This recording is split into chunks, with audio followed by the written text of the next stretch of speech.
This shop looks popular today. Wonder what the occasion is.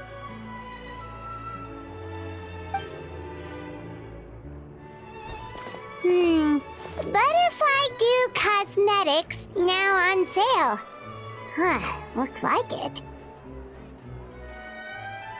Oh, Sigewinne's here too! Hey there, Sigewinne! Hello there, Traveler and Paimon. I hope you're keeping yourselves fit and healthy. You bet we are! So anyway, what are you doing here, Sigewinne? The Duke insists I take regular vacations in the Court of Fontaine. This one just so happened to coincide with a promotion for a new skincare product, so I came over to take a look. I like to keep up with the latest industry developments when I can, to help me with my magazine articles. Wait, you write? For a magazine? Which one? It's called Beautés en Fleur, and it's run by the Fontaine Beauty Association. I've done lots of articles about skincare for them, using the pen name Maritime Flower. Oh, wow! You're a Maritime Flower? If Paimon's not mistaken, you're one of the leading figures in the Fontaine Beauty Association! What's so weird about that? Everyone loves beauty! I really like this role. The staff at cosmetics shops are always so polite. And as long as I wear a big smile on my face, I always get the best customer service. Well, they sure don't want to make an enemy of the Maritime Flower. Obviously, it's because of Sigewinne's love for beauty. Still a leader of the Beauty Association? That's incredible. The truth is, I study this field because I cherish my own appearance. It has nothing to do with being beautiful or not. Oh, the words of a master beautician defy comprehension! Oh, wait, you're saying that natural beauty is the highest form of beauty, right? Not really. Actually, Melusine aesthetics are very different from human ones. We don't view humans based on their appearance. If I had to describe our approach, I'd say it's based on cuteness. Oh! Really? Yep. Still, I really value my current appearance, and in the process of taking care of it, I've ended up learning quite a lot about skincare and stuff. It turns out, my knowledge and experience is pretty popular with beauty product lovers. It came as a big surprise to me, though. Oh, Paimon gets it now. But speaking of your appearance, how come you look human anyway? Are you, like, only half Melusine?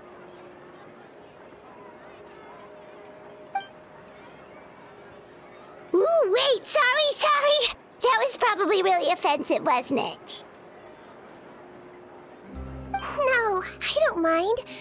I'm not mixed, though. I made a decision to turn myself into this form a very long time ago. If you're interested, I could tell you the story. A shape-shifting story? Oh, heck yeah, of course we're interested!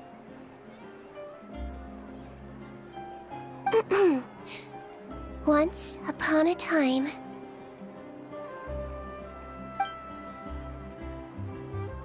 Long ago, humans rejected Melusines, and Melusines feared humans. There was one Melusine who became fascinated with human medicine, but no human wanted her help. And there was one girl who liked Melusines, so no humans would make friends with her. So, the Melusine became the girl's friend, and the girl became the Melusine's patient. Your checkup's all done. You're still in perfect health. Thank you, Dr. Melusine. In this game of doctor and patient, a friendship was born.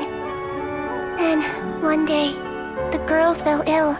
The Melusine was the only doctor to arrive on time, but the adults sent her away. Scram! Melusines can't be trusted! So just because I'm not human, I can't save my best friend? In desperation, the Melazine approached the frightening witch. She begged and begged until she got a reply. If you take this potion, concocted of sin, you will gain a human face and grow human limbs. But then, you will lose everything that attracted this friend of yours to you in the first place. Can you accept that? The Melazine did not hesitate for very long.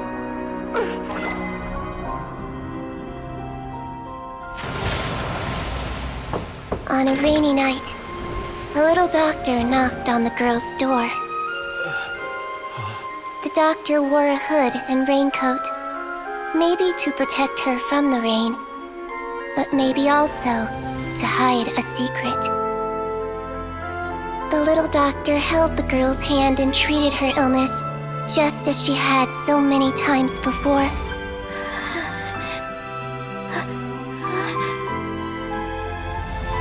Dawn came, and the little girl's condition improved. But the little doctor was long gone, for she knew her friend would never recognize her again. And so, since then, I've lived my life in human form. Most people who know me just think I was born this way. Ooh. A witch? A potion? Why does this sound like a fairy tale? Trust me, it's a true story.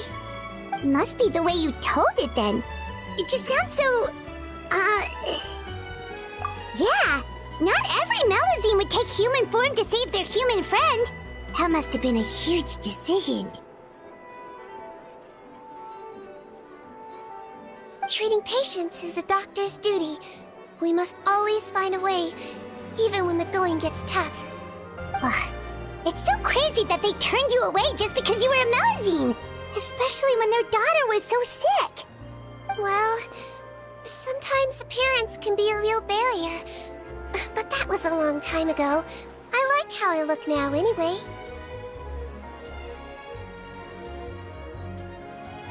Paimon too! You're super cute this way. Attention customers! Thank you all for waiting. Now, on behalf of our skincare partner, I'm delighted to announce that our exciting new product is now officially on sale. Wow, there we go. Let's have a look, shall we? Paimon, if you want to buy any skincare products, I'll be happy to give you some suggestions. Really? Personal advice right from a leader of the Fontaine Beauty Association?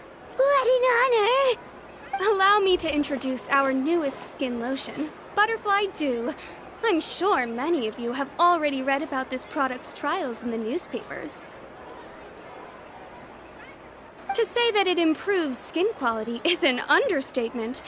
This product gets its name from the way it transforms your skin and makes it glow anew, like a butterfly emerging from its chrysalis and spreading its wings for the first time.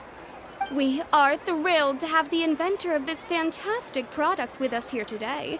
Please welcome Mr. Rawat, a researcher from the Fontaine Research Institute. Now, without further ado, I'll hand over to Mr. Rawat to tell you all about what Butterfly Dew can do for you. Thank you. Hello, everyone. I'm Rawat, and I developed Butterfly Dew. Wow, what a looker. He's a researcher? Wow, he's really challenging the stereotype. It seems that everyone is surprised by my entrance. Or should I say, my appearance. I'm well aware that researchers are generally better known for their brains than their dashing good looks. In that regard, I do believe I break the mold somewhat. Of course, appearance is a skin-deep way of defining a person. And yet one's appearance can be a very real set of shackles, holding a person back in their life. It can rob a young person of their self-confidence when applying for a job, dissuade a young lady from approaching the one she loves. Our actions are at the mercy of our appearance, and we slowly become the very person that the outside world sees us as. But what if I told you that those shackles can be broken? if our appearance prevents us from changing, then let us first change our appearance itself. Wash away moles, birthmarks, and wrinkles, and they can no longer rob us of our confidence. Replace them with luster and radiance, and we shall never again hang our heads in shame. That is why Butterfly Dew exists. Its mission is to allow us to shed our pupae, undergo a complete metamorphosis, and embrace a new life. Well, whether it actually works or not, after that speech, Paimon's already sold! Mr. Rawat, could I ask if you've used this product yourself? Of course, I tried it many times while I was testing it. You can consider me a product ambassador. Wow, then it's sure to work! Still, I don't expect to convince you just by blowing my own trumpet. So, could I get a volunteer from the audience to try it out? Oh, Paimon volunteers!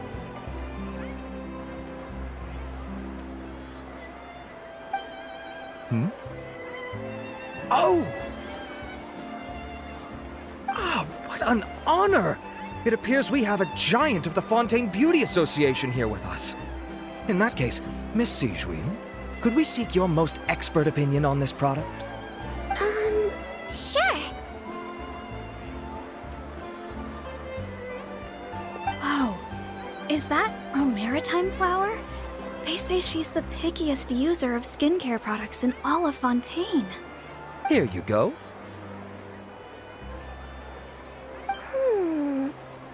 Well, it's very kind to the skin, and the absorption rate is high. Even for Fontaine, this is a first-rate product. Wow, now that's high praise! I'll take one. Any discounts? All right. Well, all that remains for me to say is, Butterfly Dew is now on sale!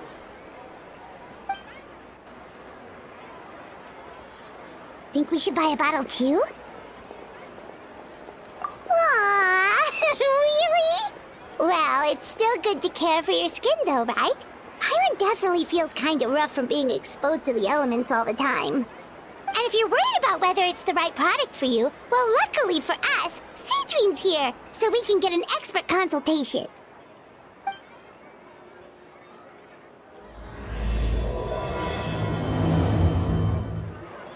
It's an honor to receive such high praise from you.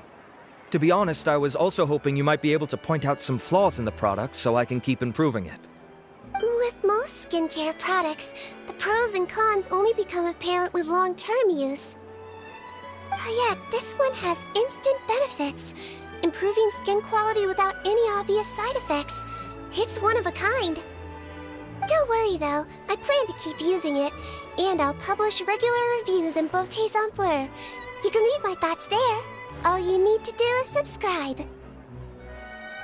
Oh, I was hoping for a more casual conversation, but you are a beauty association leader after all. I understand if you want to keep this professional. Sigewinne? Oh, excuse us, Miss Beauty Expert. But do you think this product is a good choice for me and him? Wait, are you the renowned traveler? That's right, and by his side, the equally famous Paimon. Well, I don't normally handle customer questions personally, but since it's the traveler asking, allow me to make an exception. Butterfly Dew is made for all skin types, so no matter who you are, you can rest assured that it will be kind to your skin. If anything, it might be marginally more effective on Fontainian's skin, but other than that, it works the same on everyone. Why would it work better on Fontainians?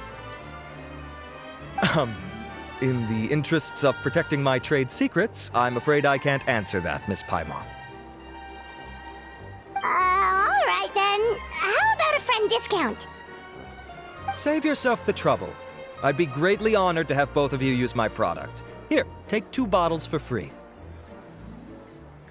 Yay! Paimon's private fund survives! I can see why you might think that, but please don't misunderstand. This gift is simply a token of my esteem. There's no business motivation behind it. To me, finding new customers for Butterfly Dew is about meeting kindred spirits. fellow admirers of physical beauty. I consider it a labor of love. Admirers of physical beauty? Eesh, that's embarrassing to say out loud. It sounds so shallow. It's nothing to be ashamed of, Miss Paimon. Most people claim to desire inner virtue, but it's still physical appearance that turns their heads. This is a fact of life. It's only natural for people to desire to become beautiful. And that's exactly what inspired me to choose this research direction in the first place. You're right. Everyone loves beauty, don't they? Look at the time. My apologies, but I have other things to attend to. I'll leave you with these 2 bottles of butterfly dew, and I look forward to seeing you again. Paimon, I'd say there's no need for you and the Traveler to use this product for now. Why? Is there a problem with it? The quality is fine. I just think there's room for improvement. I think I could add some ingredients to the mix to make it more effective. Really? Then why didn't you tell Rawat about that? Researchers are a very special breed of human. You can point out their flaws to their face and they won't mind very much. But if you tell them that someone else could do a better job, ooh, now that'll make them really upset. If I'd mentioned it, he probably wouldn't have given you those 2 bottles for free. Fair enough, that makes sense. If you're interested in the more effective version, I can write up a list of ingredients for you. Just come get me once you've gathered them. When you say more effective, you mean it'll make Paimon even prettier? Ooh, how can we say no? As for me, it's probably time I got back to the Fortress of Maripede. I mustn't leave the infirmary unattended for too long. Alright, see you there then! Whoa, the infirmary is packed! Please, you have to believe me. I saw it with my own eyes last night. Another me! He looked exactly like me. Got it? Okay. I've written down everything you told me. Now, I have a few tests to run. Take a deep breath, and don't worry, it's nothing to be nervous about. First, which finger am I holding up? Your index finger, but I'm telling you, my mental state is fine. I'm not crazy. Very good. Now, on to the next. Hey there, Your Grace. It's been a while, huh? It's you two. Indeed it has. I would offer you some tea, but I'm afraid the timing is unfortunate. Duty calls. No worries. Actually, we were looking for Sigewinne. Do you, know what all of this is about? This inmate came running to the guards in a panic, claiming to have seen his exact doppelganger. A doppelganger? Doesn't that just mean someone else kinda looks like him? And that's what I thought when the report first reached my desk. But we've inspected our records. No one even vaguely resembles him. Considering how certain he is of what he saw, I can only surmise that he's having some mental issues. So I brought him for a medical evaluation. All right, very good. Take a sip of water and rest for a bit. Evaluation complete. I couldn't find any symptoms pointing to a physical condition. I see.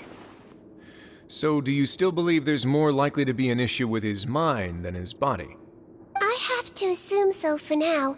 Psychological issues are more difficult to detect. At this stage, we can at least confirm that he is in command of his cognitive faculties. The rumor mill will go crazy if word of this gets out.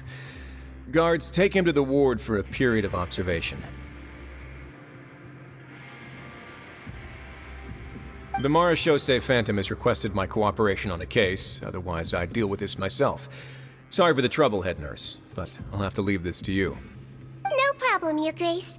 I'll add him to my observation list. By the way, we have a couple of guests here who've made the trip just to see you. I imagine it must be important. You probably won't need to add them to your observation list, though. Oh, Traveler! Paimon, it's you! Hey there, Sigewinne! It's actually not that important, but... I'll be in my office if you desperately need me. Goodbye for now. Okay, bye-bye! So, Sigewinne... Would Would you mind waiting for just a moment? I have another patient to see. Just find an empty bed and take a seat. I won't be long. Oh, sure. Sigewinne, we've brought him. And he seems to have taken a turn for the worse again. Okay, don't panic. Let's start by sitting him down here. Paimon had no idea how busy it can get for Sigewinne. Maybe now's not the time to ask for her help with skincare. Good point. Besides, it might actually be interesting to observe her at work. Well, this could hurt, so I suggest you take a deep breath first. Did his face melt? What happened to him? It's anyone's guess. His face melted off shortly after arriving at the fortress. But since he's a serious offender, he can't be allowed out for medical treatment. Best we can do for now is ask the head nurse to give him something to manage the symptoms. Oh, this is gonna be awkward. We still need to bring him to the miHoYo Phantom for questioning. What if he scares them half to death? Will that be our fault? The miHoYo Phantom? Does this have something to do with the case Risley's dealing with? Yep, it was a huge case. They bagged a few dozen crooks in one fell swoop. And this guy's the baddest apple of the bunch. He harmed countless people. And now, it looks like it's all finally catching up with him. You done gawking? Not yet. I need to check the severity of your ulcers to decide the right dosage. Don't worry. We Melazines have a very different sense of aesthetics from humans. To me, he just looked like a little kitty with slightly scruffy fur, but still just as cute. Don't patronize me. Do I look like a kid to you? Just give me the meds and let me out of here. I already missed my cell. Hey, lose the attitude. You dare talk back to our head nurse like that again, your days are numbered. Oh, it's fine. Okay, I'm going to apply the medication now. Tell me if it hurts, alright? Look how nice Sigewinne's being. And he still talks to her like that? What a nasty piece of work. Can I leave now? Wow, not a peep. What a brave little guy. Thank you, Sigewinne. And I apologize for the trouble. So, Traveler, Paimon, did you bring the ingredients? We did, but we don't want to interfere or anything. You're busy saving lives here. Oh, don't be silly. I agreed to it, didn't I? Just hand me the ingredients, and I'll make some time to whip it into the improved version for you. Take a rest here if you want. Or, if you're not tired, I hear they're holding a new pancreation tournament in the administration area. Or alternatively, is there anything we could help you with, Sigewinne? That's right! Let us help you out! It's the least we could do! Good point. Kind-hearted humans start to develop guilt if they accept free help from others. Don't worry. I'll take a look at my schedule. I'm sure I can find something to treat this condition. I gotta warn you, though, it'll be tiring work. So I suggest you take a break first, then come back and see me when you're ready. We're ready, Sigewinne! What's our first mission? I found the perfect job for the Traveler. First, I'd like you to lie down in this bed.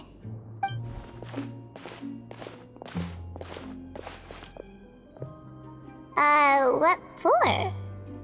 I need you to pretend to be sick. What? Oh, is it that difficult? I thought you did a pretty good job last time. Oh, so you knew. I sure did. He was way more interesting than the usual malingering inmates, and you played along very well, Paimon. I observed you two for quite a while after that. Well, this is awkward. But why do you need us to do it again now? No time to explain. My next patient will be here any second. Oh, please, just do as I say. You can, pretend like you've got a nasty headache, and throw in some dry heaving for good measure. Okay.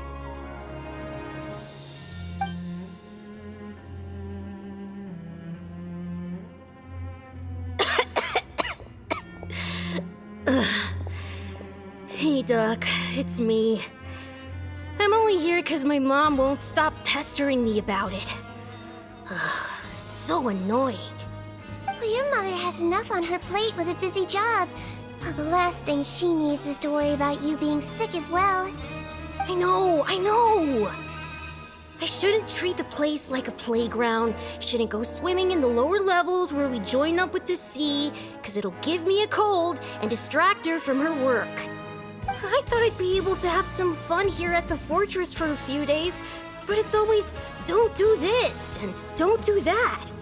All right, sit yourself down and I'll take your temperature. Your fever still hasn't gone down. Well, here's your medicine. 1 cup for starters, and we'll see if it helps. But Doc, it's so bitter. Do I really have to drink it? I mean, I'll be fine, right? I've got an uncle who caught a cold. His fever went away on its own after a couple days. Can't you just write me a note saying I'm on the mend? I just need something to keep my mom off my case. I sure can. You're a very brave boy, after all. Huh? Brave? What makes you say that? Well, if you want to rely on your own immune system to clear up your fever, then you'll have to tough it out like this guy.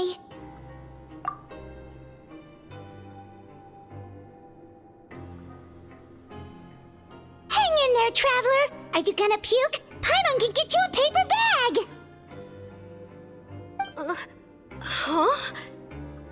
As long as you're tough enough to get through the nausea and dizziness caused by the high fever, you'll be right as rain after just a few days' rest. And if I'm not tough enough? Hey! Wake up! Wake up! Put it this way. At least you'll never have to see the doctor again, right? I think maybe I'll take that medicine after all, if that's okay. Oh, of course. Here, it's still warm.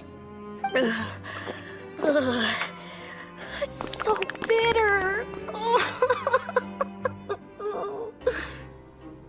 done. Great job, you two. That kid really doesn't know what's good for him.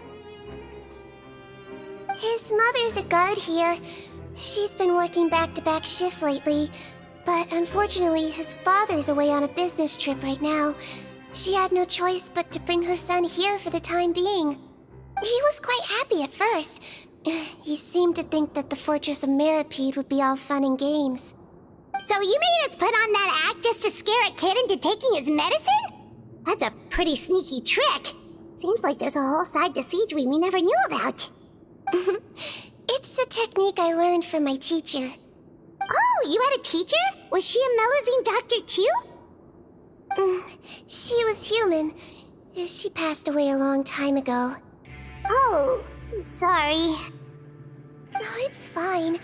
I really liked my teacher, so it's always nice when I get to talk about her with other people. She was a traveling doctor, and since she didn't have a clinic, she'd go out and visit her patients wherever they were. Dealing with the badly behaved ones was her specialty. She used to say, if you can scare the little brats into taking their medicine, you won't have to hear them wailing and screeching when their condition gets worse.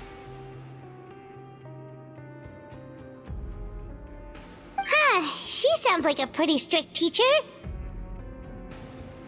Strict? Well, that's not how my teacher saw it. She thought of herself as terrifying to kids. Strange way for a doctor to describe themselves. Now Paimon's curious to know what she looked like. As it happens, I actually have a picture of her. Oh, wow, yeah, okay, that'll terrify the kids. Yep. All the children she treated thought she was a witch. Why does it almost sound like you're envious of her? Oh, because I am. If she was here, all the children would take their medicine without any need for tricks. A doctor who looks like a witch. True, they wouldn't dare try anything funny with her around. Oh, me, on the other hand, hopeless. Children aren't afraid of me at all. That's actually a good thing, you know? Oh, my next patient should be arriving now. Would you mind lending me a hand again? Sure thing! On to the next mission!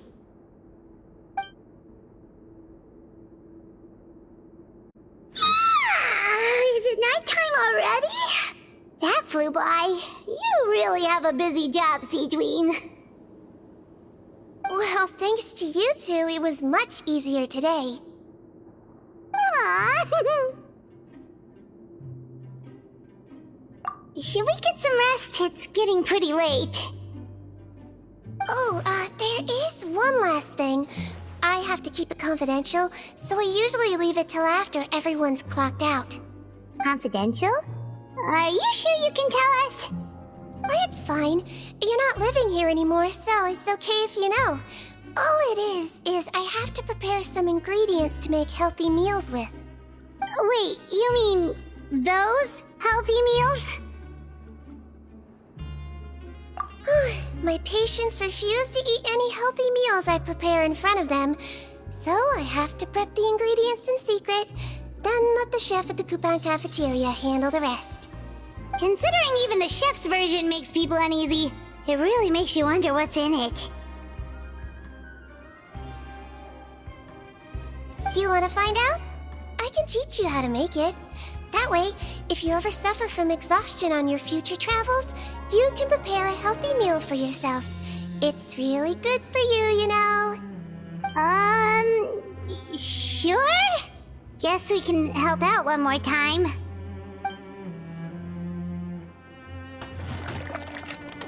The ingredients are ready. Now, put them on the table and add them in the order I tell you. First, we add this special slime condensate, stir it thoroughly, then pour it in. See that? It adds elasticity. It looks just like tasty jelly, doesn't it? Yeah, it really does! Until you remember it's slime condensate. Next up, xenochromatic crystals. You want to crush them up into a fine powder, like powdered sugar. Wait, are those from Fontimer Aberrants? Are you sure they're edible?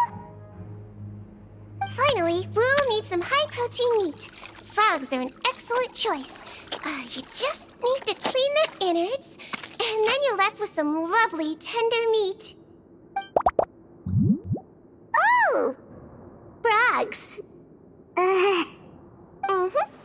And we're done. All that's left now is to pack them into lunch boxes and hand them to Walsey. Yesterday in the production zone, I noticed an inmate who's been working for 2 days straight. That means it's a healthy meal for him tomorrow. Sigewinne really does have the inmate's best interests at heart. Ah, head nurse. Got some extras for me? Just the one today. The serial number's on the lid. Sounds good. I'll make sure it gets delivered. Sounds like they're talking in code. Thanks for your help. Oh, it's no trouble at all. I only wish I could do more. You work so hard for all our sakes. I'd happily lose a little sleep if it meant helping you out. That won't do. If you reduce your sleeping hours any further, your health will start to suffer. All right. Nurse's orders. I'll do as I'm told. But you take care of yourself too.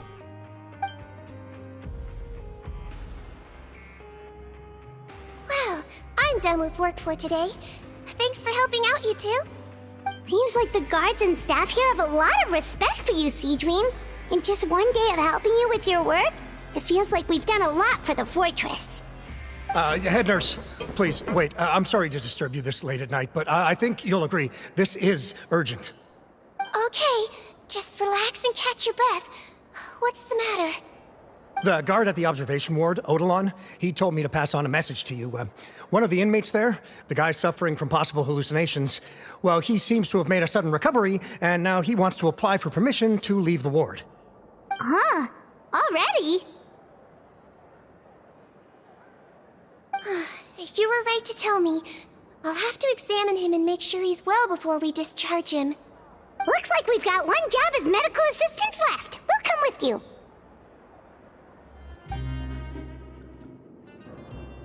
Ah, head nurse, you're finally here. I'm so sorry for all the trouble I've caused you, but I believe I've now made a full recovery. After giving it some thought, I'm sure that I was probably just seeing things. Stress-related, I imagine. I'd been working long hours, so I definitely wasn't in the best state of mind. I totally understand. Still, I have to give you an examination before I can discharge you, okay? So, take a deep breath and don't be nervous. It'll be the exact same procedure as we did this morning. We can start whenever you're ready. Again, so sorry. I was in such a state this morning, I barely recall anything. Would you mind taking me through it again? Oh, not at all. It's a lot to remember. First up, we have a little cognitive test. Just concentrate and you'll be fine. To start with, which finger am I holding up? Your pinky.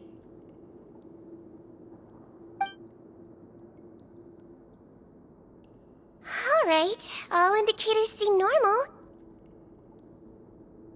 So it was a stress-induced hallucination after all? Well, we've certainly had previous cases of mental illness caused by overwork, which is why I carefully observe everyone in the production zone. I wonder how I managed to miss the signs this time. Please, head nurse, you shouldn't blame yourself. I'm just still adapting, that's all. Pushed myself too hard, and I guess I couldn't take it. Thanks for looking after me. I'll be as good as new after a good night's sleep. And if you can give me the okay, I know I'll sleep better back in my good old dorm. It can be difficult to relax in an unfamiliar environment. All right then, you can leave the ward. I suggest you take 2 days off to focus on your recovery. I'll take you off the observation list for now, so you're officially discharged. Great. I can't thank you enough, head nurse. Mr. Odilon, could you escort him back? Of course. I'm on guard duty in the administrative area tonight, so nothing will go wrong. You have my word.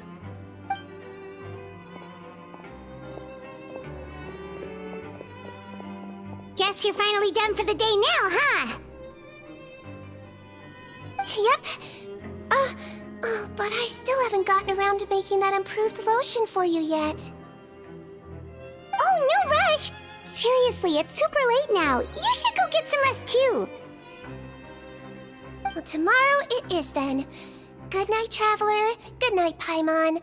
Hope you sleep well. Oh, don't you worry. We will. After a productive day of work, we're both gonna sleep like a log.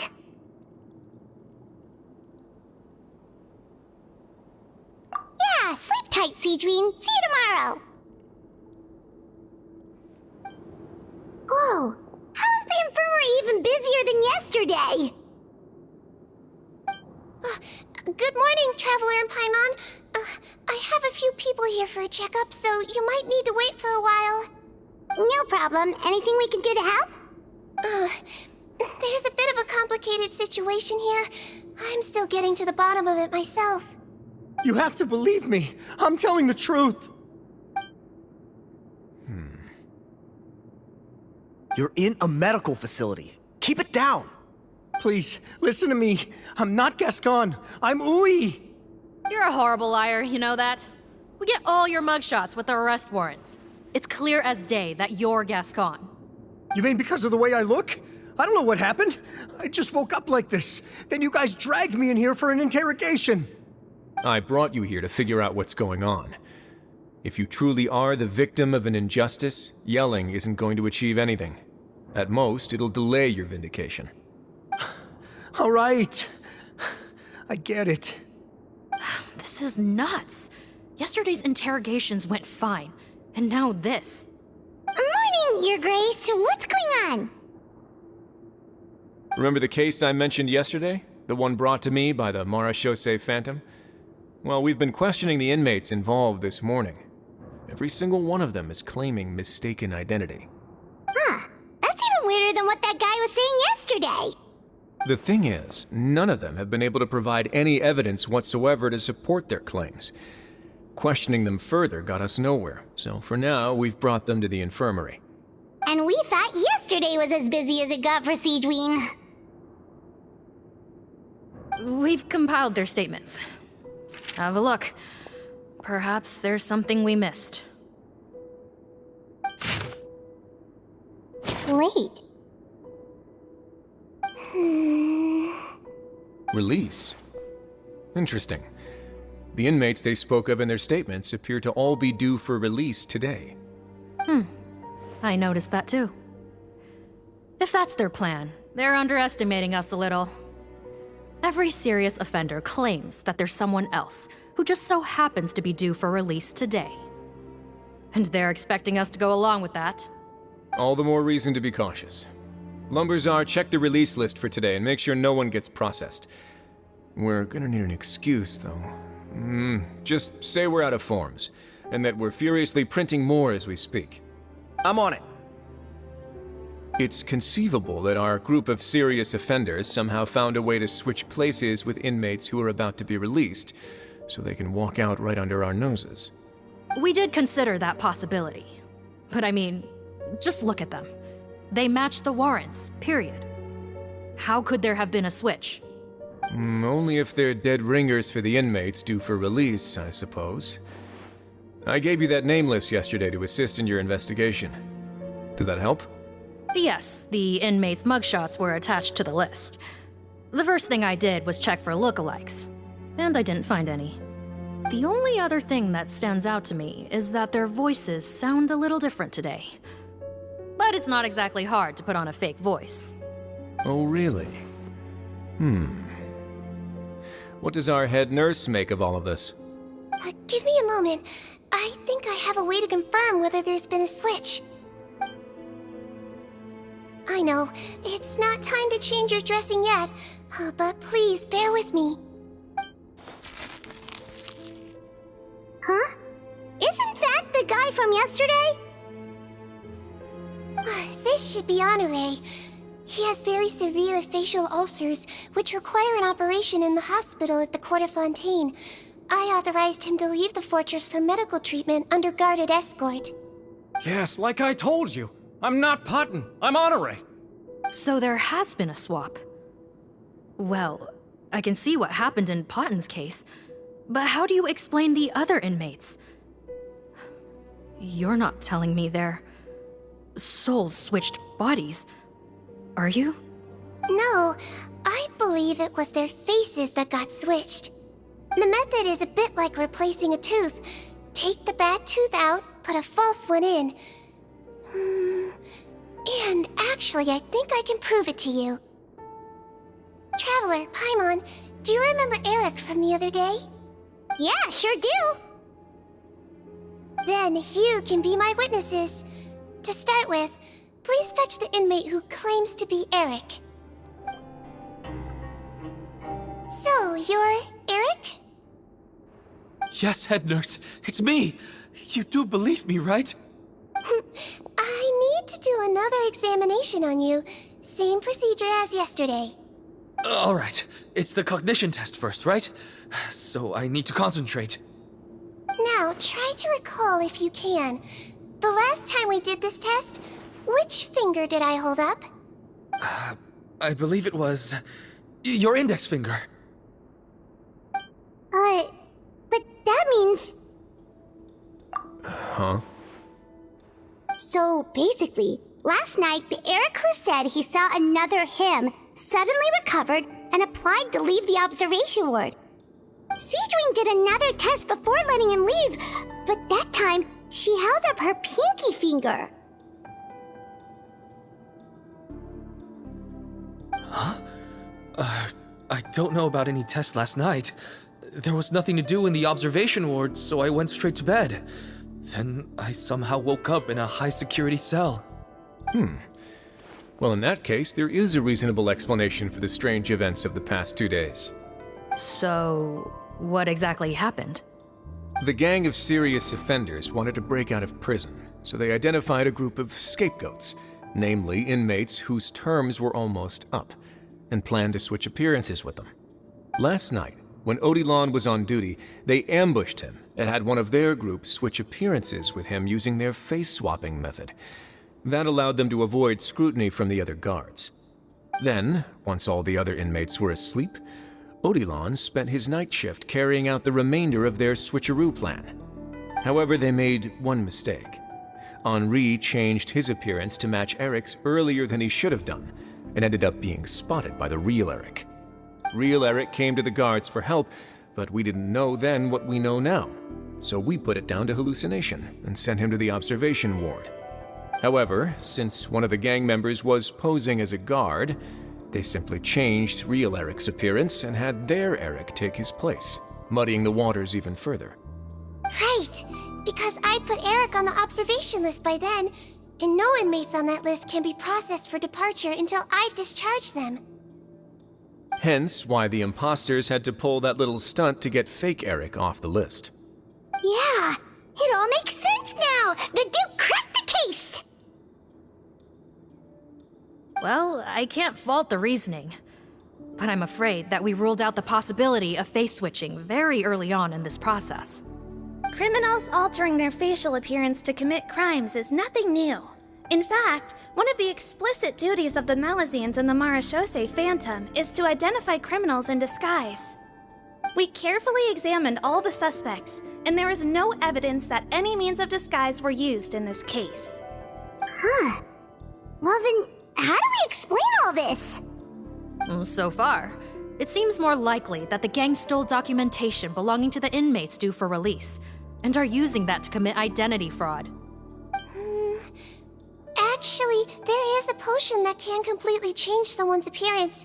If they use that, even a Melazine wouldn't be able to detect it. A shape-shifting potion? Forgive me, head nurse, but this is the first time I'm hearing about it. If such a potion truly existed, it would jeopardize our entire investigative process at the Marachose Phantom. Are you certain of this? Yes, I am. But... Please, trust me in my professional opinion as an experienced clinician. At the same time, without any solid evidence, it's pure speculation. If we can round up all the inmates suspected of switching places, then have a little talk with both sides, we might just get our answer. Yep, let's do that. Okay. Well, it was our negligence that meant we had to come and conduct these post-internment interrogations. And I know it's put you out. We'll do it your way. Your Grace, bad news. I paused the releases like you asked, but we were too late. A bunch of people already got processed 2 hours ago. I checked the list, and sure enough, it's all the people who gave statements. 2 hours ago? That's before today's interrogations began. They had this all planned out. So there really was a switch after all. They really pulled the wool over our eyes on this one. We should be able to catch up with them if we leave now, right? Not if that potion is real. They can just switch faces again after leaving the fortress. And if the Marachose's Melazines can't even spot them, we wouldn't know where to start searching. Yikes! So we're at a complete dead end!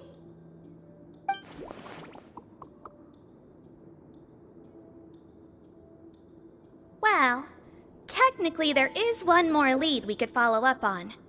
We were only able to arrest this gang thanks to the help of a researcher from the Fontaine Research Institute. I believe his name is Rawat. Oh? Rawat? Isn't that the handsome guy we met at that skincare promotion? Handsome? Maybe from a human point of view. I just remember that he specialized in potions. One of the crimes this gang is charged with is the manufacture and sale of illicit drugs. According to Mr. Rawat, they appear to have stolen technology he developed through his research and used it in their operation. At first, he thought it was a typical case of intellectual property infringement, and he tried to negotiate with them. But once he discovered their criminal operation, he reported them to the authorities. Thanks to his report, we were able to swoop in and arrest them all in one go. What a hero! Bet that took courage on his part. No doubt. This is worth following up on. As the one who snitched on them, it's highly likely that Rawat will be targeted by the escapees. That aside, since he's negotiated with them in person before, there's a chance he'll have some additional information for us. Understood, Your Grace. My team and I will head to the Fontaine Research Institute right away. In the meantime, please keep an eye on the face switch victims for us. Of course. Miss Morgan, I'd like to come along and help you catch these criminals. Huh? Why's that? Well, I'm the one who discharged the fake Eric last night, so I feel partly responsible. Don't say that, head nurse. Your focus was on the inmates' health, and rightly so. We can't ask you to help with arresting criminals. That's our duty. I also have a more personal reason. Cotton is a patient of mine, and if I don't get a new batch of medicine to him in time, his condition will get much worse. Look, head nurse, I completely understand where you're coming from. But arresting criminals is dangerous business. And if anything happened to you, none of us can afford to take on that responsibility. Don't worry, I can defend myself just fine. You say that, but still. If I may, Miss Morgan, Sigewinne is the one who raised the potion hypothesis, and I'm sure she has far more expertise on the topic than your team. My suggestion would be to bring her with you. And if you really are worried for her safety, then...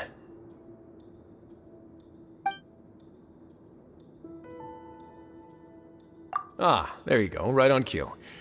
Knew I could count on you.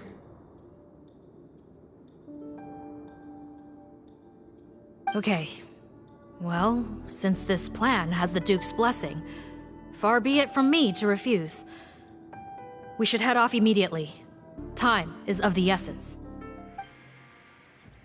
Greetings. Sorry to impose, but I'm afraid we're here on urgent business, and we're gonna need you to cooperate. The Marsh is a phantom. Let me guess, you're investigating some more legal research? Not this time, no. We're looking for a researcher. Do you know where we might find Mr. Rawat? Rawat. Oh yeah, Mr. Handsome, right? He actually doesn't work on site here very often. There's a handful of researchers in the nearby area who know him pretty well, though. You can see what they know. Just a handful? Paimon figured he'd be the most popular guy around. Well, I guess you could say he's popular, at least on a superficial level. He's blessed with good looks, so he tends to make a good first impression on people. But in all his time here at the Fontaine Research Institute, I don't think he's ever had a single deep conversation about his research with his peers. That's no way to make real friends around here.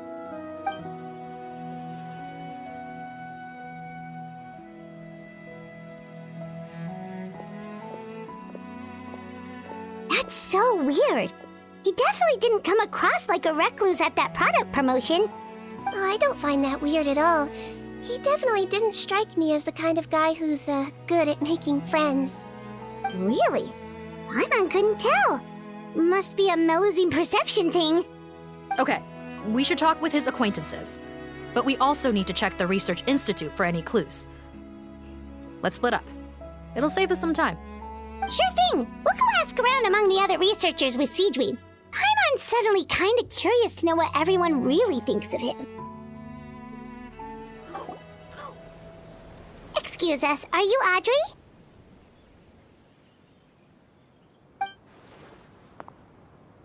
That's me. What is it? Are you close friends with Rawat? We're trying to find out where he is. Close friends? You mean because I told him I had feelings for him once? I doubt I'm the first or last at the Institute to make that mistake.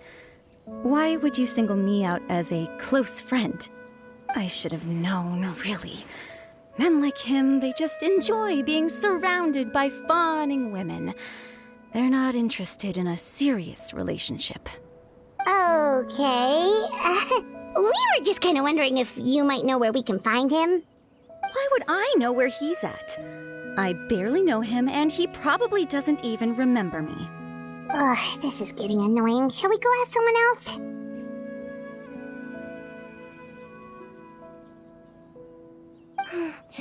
I think she knows Rawat better than she cares to admit. If we leave now, it might be a wasted opportunity. Maybe, but we're not going to get much out of her while she's in this state, are we? She's displaying symptoms common among people in love, if that's what you mean. But I know a cure. It's curable? Oh, we're still no closer to finding Mr. Rawat. Oh, by this point, he could be in grave danger. Danger? Wait, why are you looking for him again? Oh, that's right, yeah! The Marshosei Phantom said that he's been targeted by some pretty bad people. We need to make sure he's safe. What? How has this happened? He seemed fine when I last saw him, and that was only a couple of days ago. Just happened to run into him, of course. Oh, I see. Well, do you have any thoughts on where he might be right now? Okay, but this is purely out of concern for his safety. If he's not at the Institute, he might be at his mother's place. I heard she raised him alone, that they had it pretty tough financially, and these days she's housebound due to illness. He makes regular trips back home to check on her. Oh, okay. Do you know the address? Nope, sorry.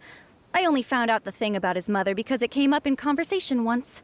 I was just trying to find out more about him, so I could get to know him better. When I told him I had a crush on him, I offered to help him take care of his mother. And yeah, maybe that was a stupid idea, but did he really have to yell at me for it? It's like, fine, I can take no for an answer, but what's with the temper tantrum? Unbelievable. These guys only want to show you their charming, well-groomed exterior. They can't stand it when a few home truths shine through. Looks like her love syndrome is flaring up again. We need to find out Mr. Rawat's mother's address. Let's check with the Marshosei officers when we regroup. Cool, sounds like a plan. Hey there, are you in Teep? What do you want? We're here to ask about Rawat. Any idea where he might be? We were told you were pretty close with him. Close? Not sure that's the word I'd use.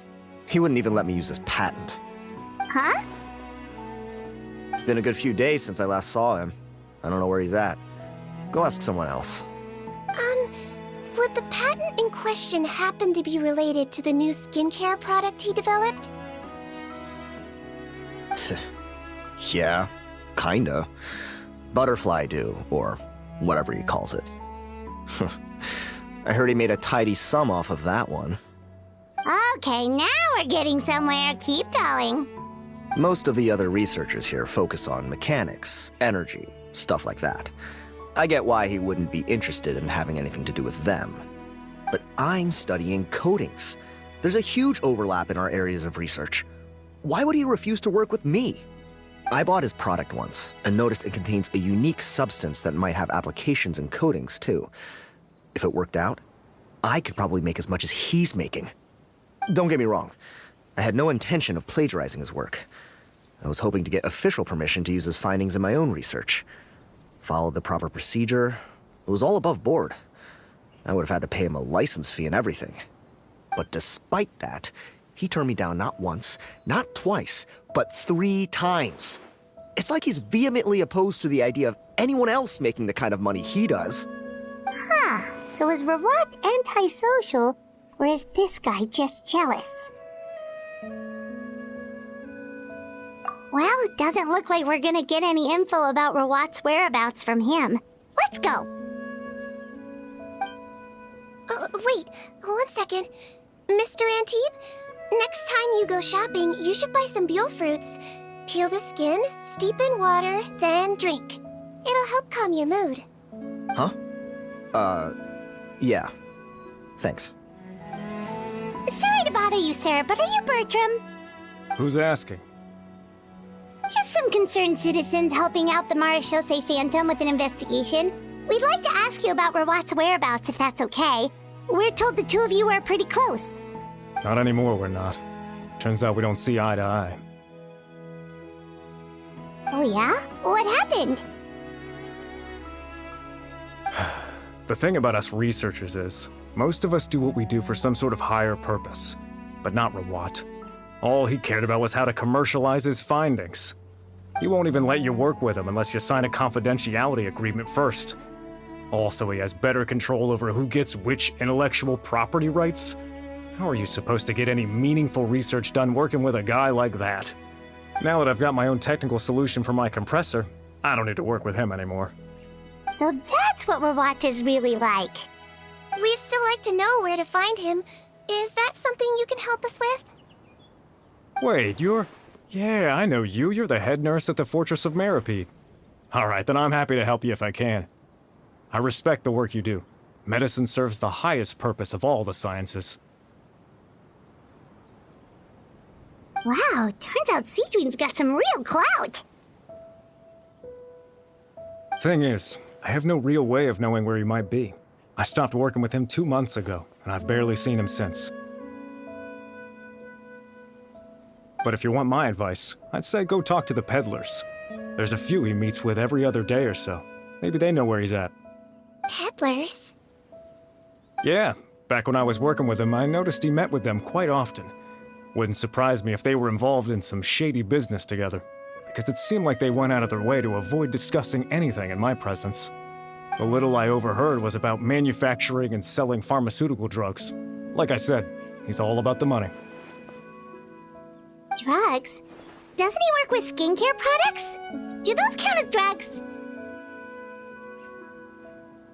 Who knows? I never cared to find out. He's the morgue rubber, not me. Thank you. You've given us plenty to work with. Welcome. Goodbye, and may we both reach new heights in our scientific endeavors. You know, Heimat started out thinking Rawat was a handsome researcher with a friendly and cheerful personality. It's such a surprise to learn that his peers have a different impression of him. So, what's your view of him now, Paimon? A handsome researcher whose difficult upbringing turned him into a profit chaser with a chip on his shoulder? So your thoughts about his appearance haven't changed at all? Well, his looks are kind of a big deal, at least in Paimon's opinion. How does such a handsome guy end up being so antisocial? Even with his difficult family background, it just doesn't make any sense. You can't judge a person solely based on their appearance. Head nurse. Traveler. I assume you've spoken with the researchers. What did you find out? Bertram mentioned Rawat's involvement with some pharmaceutical merchants. Do you know if he's registered any pharmaceutical brands? Since he was a whistleblower on such a huge case, I ran a background check on him. I don't remember there being any brands under his name. How strange. If he was so focused on commercializing his research and averse to sharing his technology with others, why wouldn't he have registered his own brands? Maybe he and his business partners needed to avoid public scrutiny? You think he may have colluded with the gang? Well, the crime was manufacture and sale of drugs, and that would certainly be in his wheelhouse. We can't rule it out. Isn't that pretty unlikely, though? He was the one who blew the whistle on them! Most children who come to me with tooth decay have suffered pain for a long time already, but they'll still try to hide the fact that they eat too many sweets. Grown-ups and children aren't so different in that regard. If you say so. I saw him when he came to make his report, and I certainly didn't get the feeling that he was the type to collude with criminals. Perhaps it's more likely that they were coercing him. You mentioned that he comes from a poor family. So, it's possible that the criminals approached him, asking for academic support, luring him in with the promise of riches. By the time he discovered who they really were, he was in too deep. They had leverage on him, so he was forced to keep working for them. I've seen it happen many times before. That does make a lot of sense. It would definitely explain why he was so unwilling to cooperate with his fellow researchers. No wonder he's so unsociable. He must be on edge all the time with a gang of crooks breathing down his neck. In that case, the situation could be worse than we thought. If Rawat was working with the escaped inmates, they're sure to know more about his whereabouts than us. Oh, there's a good chance they'll get to him before we do. Based on the information we've gathered so far, he was last seen 2 days ago. If no one's seen him since, maybe we're too late. 2 days ago? So he went missing right after that product promotion. That was the same day he reported the criminals, too. Not a good sign. Don't worry, everyone. I believe we still have a chance. Since he disappeared right after blowing the whistle, it's likely that he's gone into hiding. Yeah, he must have been worried that they'd come for him. All the more reason to find him as soon as possible. The only lead we have at the moment is his mother's house, which you mentioned earlier. Seath, think you can find the place? Yep. When you register a brand, the Court of Fontaine requires you to provide a legal address. The one Rawat wrote down was in the outskirts of the city. That should be the place. Okay, then there's no time to lose. Let's move. All right, this should be the house. I'm pretty sure this was the address. Okay, I'll knock.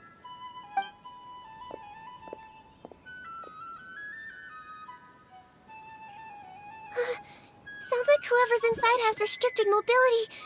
Oh, it seems serious. Oh, what's the fastest way to get this door open? Break the door down? No, I'll handle it. Let the expert deal with it. There'll be a mountain of paperwork if we damage a citizen's property.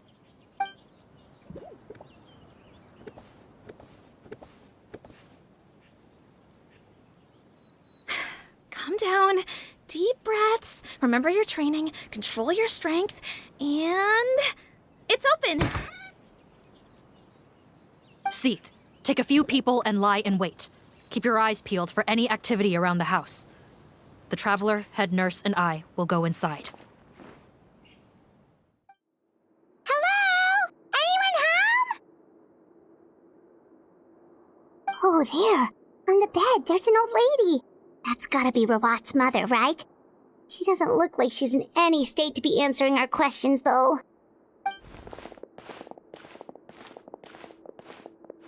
We could try, but she is very ill. We mustn't force it. Well, doesn't look like Rawat's here. She's the only one we can talk to. Yep. Allow me. Hello, ma'am. Might I ask if you're Rawat's mother? We are trying to locate him.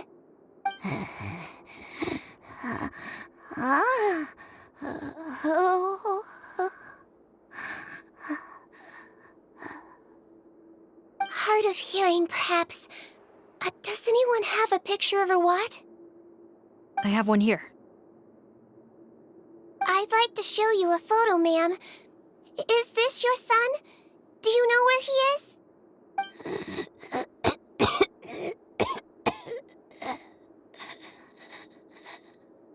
Looks like this isn't gonna work after all. Well, looks like we're out of leads. If Rawat's not here, things are looking very bad for him. Is it possible he could have avoided returning here because he knew he'd be in danger? Maybe. But if so, where do we look next? maybe we should take another look at the Institute. Guess so. I suggest we all return there now. We found a good amount of useful information the first time, but perhaps there's something we missed. This is our last hope. Sorry, officer, but could I stay here for a while? This patient requires some care. Of course. Traveler, stay with the head nurse. You're technically here as her assistant after all. Also, I'd like some Marechaussee members to stay as well, and keep an eye on the area. Why's that? If Rawat knows how serious his mother's condition is, he will return. Got it. Okay, I'll tell the squad members in hiding to stay put and keep a lookout. Thanks for helping me out yet again, Traveler and Paimon. No problem. But when you say her condition is serious, do you mean... Yes, she is barely clinging on to life. Oh. Let me take care of a few things first. Could you pass me the towel over there? Yeah, of course.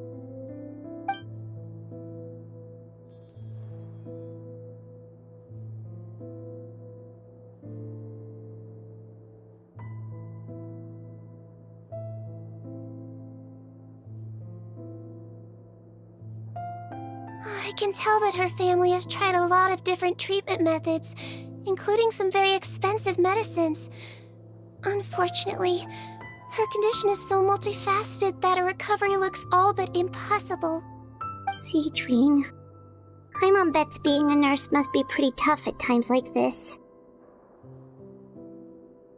Yes, it makes me a little sad. In a Melizine's eyes, a human's birth, aging, sickness, and death are as much a part of natural law as sunrise and sunset. But human medicine can defy that law to some extent. In that sense, it is a science of miracles. That is why I became fascinated with it in the first place. But it was only after I truly became a doctor that I realized miracles don't always happen. Even the greatest doctors cannot cure all diseases. Sigewinne... Well, don't worry about me, Paimon. A doctor's duty is not to cure all diseases, but to treat whatever ailments they can. At the very least, I can lower her fever. That way she'll suffer less, and she might even be able to see her son. Yeah, all the more reason to find Rawat as soon as possible, even if we don't catch those crooks.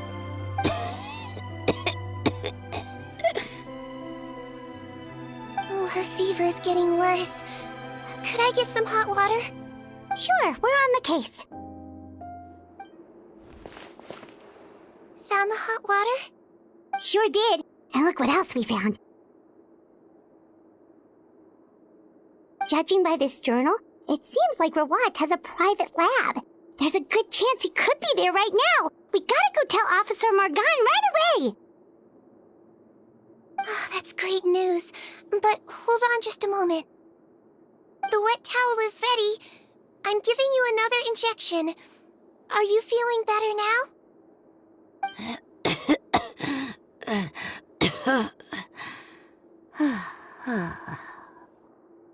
It's all right. We'll go bring him back. Please hang in there. Thank you.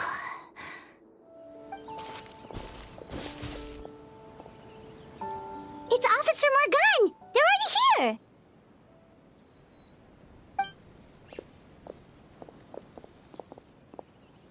We came as soon as we heard the news.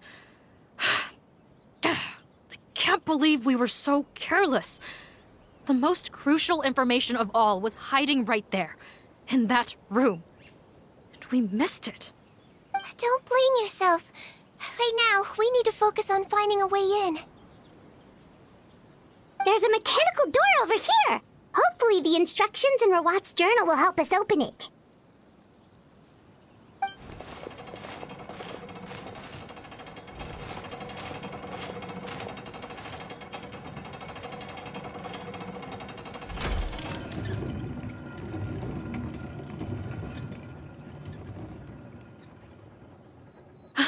It's open. Let's go in. Captain, according to our list, many of the fugitives aren't accounted for. There may be others hiding deeper inside the facility. Ah, so these guys were just the lookout crew. The miHoYo Phantom! How did they find this place? Wait, it's that guard from the fortress. That's right, I'm on your side. The Duke sent me. What's the matter? Some sort of mix-up? Mr. Odilon, didn't I tell you a few days ago that you need to stop all field work until you've recovered? Well, you know, gotta help His Grace out. Share the load. Officer Morgan, this man is an imposter. The real Mr. Odilon has no recent health issues. What? But I... Looks like the head nurse was right about the face-swapping method. Arrest them all! DuPont, stay here and keep guard. And watch the exit. If we're not back soon, call for reinforcements. Got it.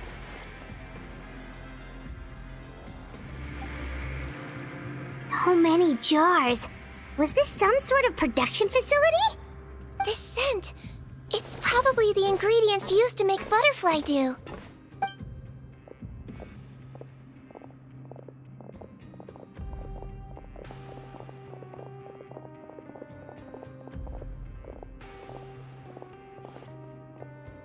How come they're all empty? Did it sell so well that he ran out of supplies? How strange. Why would Rawat choose to manufacture a popular product like that in such a difficult-to-reach location? Given our suspicion that he may have been coerced into the illegal drug trade, I would have thought that any production facility we find here would be used for illicit purposes. Perhaps butterfly dew is itself an illegal drug. Do you have any evidence for that claim? No, just a guess. We need to find Rawat as soon as possible. He has all the answers we need. Understood. Well, let's not linger here. Let's go. Come on.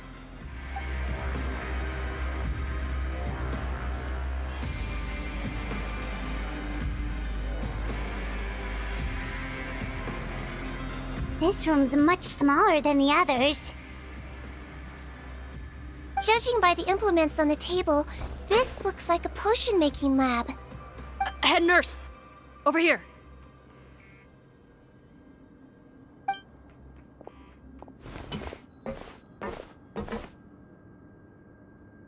Let's see. Huh? Rawat's clothes? Why would he change here? Perhaps they stripped him down, left the clothes behind, and disposed of him somewhere else? Yikes, Sigewinne, where did that come from? Oh, what a tragic way to go. Especially with such a bright future ahead of him.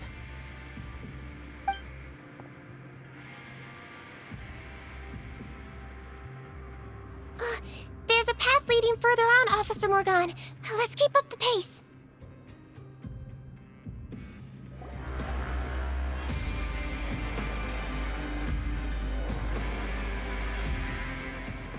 Shh, there's a whole bunch of people in there.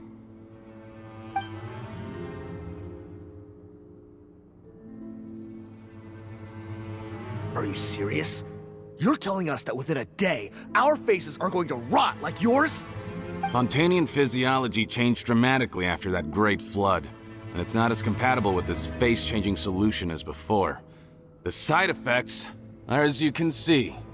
Why didn't you say anything before we all used it? Look, my plan got you all out of prison, didn't it? You'd have much bigger problems to worry about right now if the miHoYo Phantom found out about your other crimes. Consider an ugly mug getting off lightly. Ugh. You're just lucky we didn't leave you in there after you disappeared on us with no warning. We only let it slide because we're former partners. And now you have the gall to pull a stunt like this? Partners? Make no mistake, each of us is only looking out for himself. If you place too much trust in others, well, I'm afraid that's your problem. You hid things from me too. Remember how you each had a spare potion? You kept quiet about it until we planned the prison break? Oh, and you didn't have a secret spare? Then do you want to explain how you melted your face off before all this? Guys, that's enough. Calm down. It is what it is. Arguing won't change anything. What's the plan, Potton? I'm assuming you brought us here for a reason? There is no plan. We followed him here on the promise of more juice, but it turns out there ain't a drop here. Besides, what does it matter now anyway? He already said, even if we did get our hands on more of that stuff, switching faces again solves nothing. They're still gonna meld off eventually. I said enough arguing! Potton, tell us the plan. The most practical solution is to continue using the potion. Keep switching to a new face before the ulcers can start forming. Are you kidding me? This stuff was hard enough to get a hold of even when we had a supply. Now you're asking us to use it like skin lotion, after the flood all but wiped the supply out? Well, there is another option. But you'll have to make a deal with me first. Okay, now we're talking. What's the deal? I have a document I took from that researcher that details how to make a replacement. Just give me one bottle of the undiluted fluid, and I'll get to work. What's the problem? I thought you always kept reserves. Or do you really just have one spare bottle each? What do you think? That we were shipping them into the fortress of Meripede by the basket load? Well then, say hello to never showing your marred faces in public again. Ugh, I've heard enough! Get him! Let's see if that document even exists! Freeze! Marsho say Phantom! What? Who let them in? Officer Morgan, before anything else, please find out Rawat's status. Rawat? I don't see him. Hand over the hostage now, if you want any chance of avoiding an extension to your sentences. Spare us your condescending attempts to coax us back to our cells. You think we're looking to negotiate? Rawat is dead. Potton? Arrest them all! Don't let anyone get away!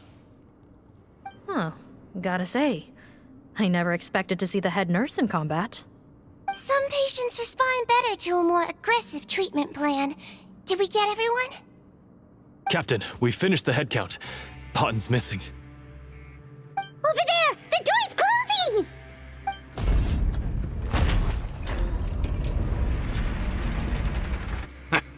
One group trying to arrest me, another trying to hunt me down. Good. I gotta kill two birds with one stone. How did he get up there? There must be a secret passage somewhere. Find it! Don't waste your energy. I already sealed it off. How naive. We have more people outside. If we're not back out by the agreed time, they'll come to our rescue. Well then, you'd better hope they get here in time.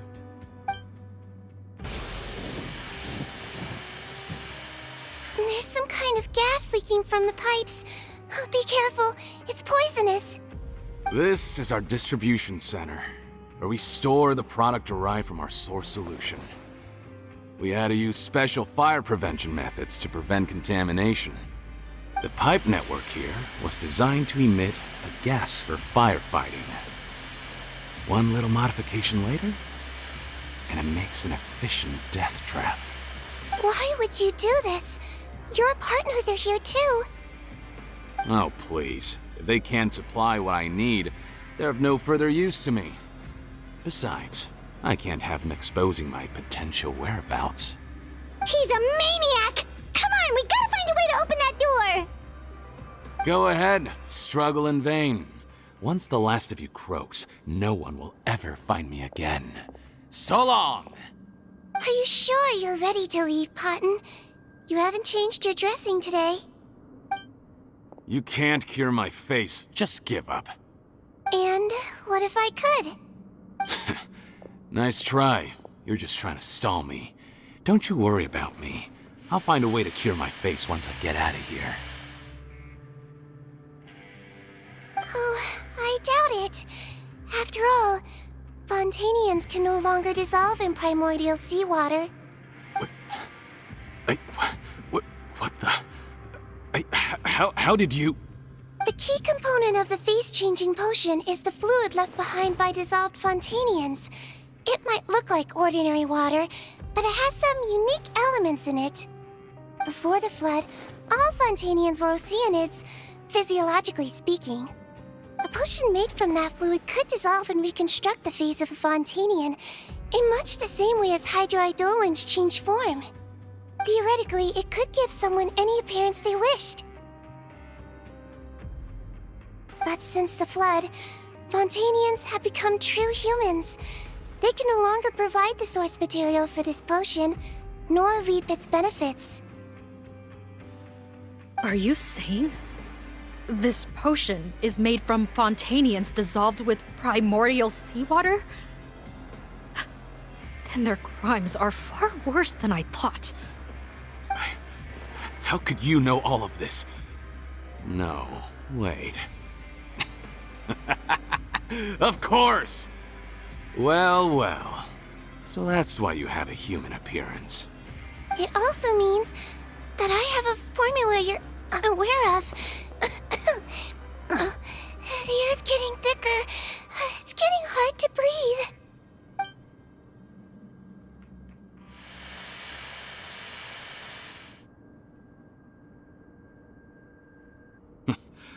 I might get to make a deal today after all.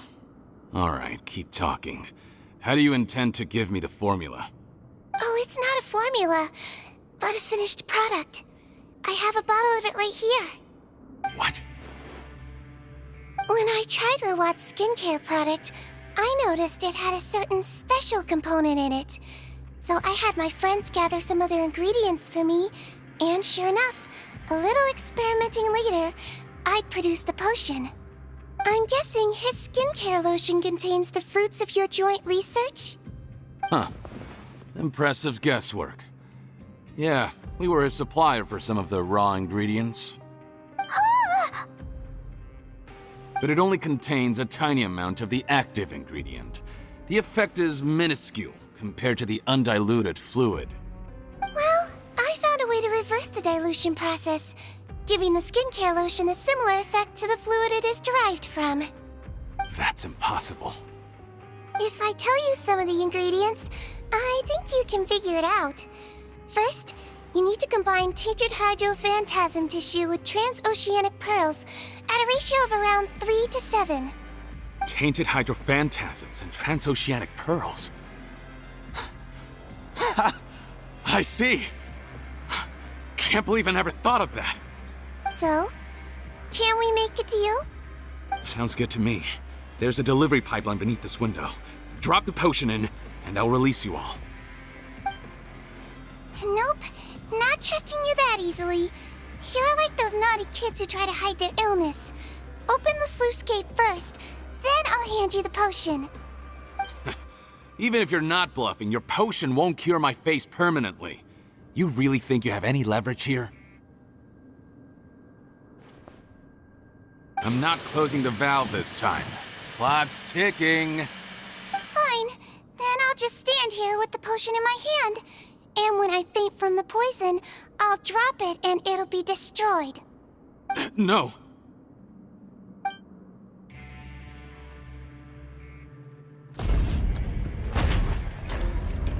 It's open! Disable that sluice gate! Jam it! Don't let it close again! That's more like it. In that case, a promise is a promise.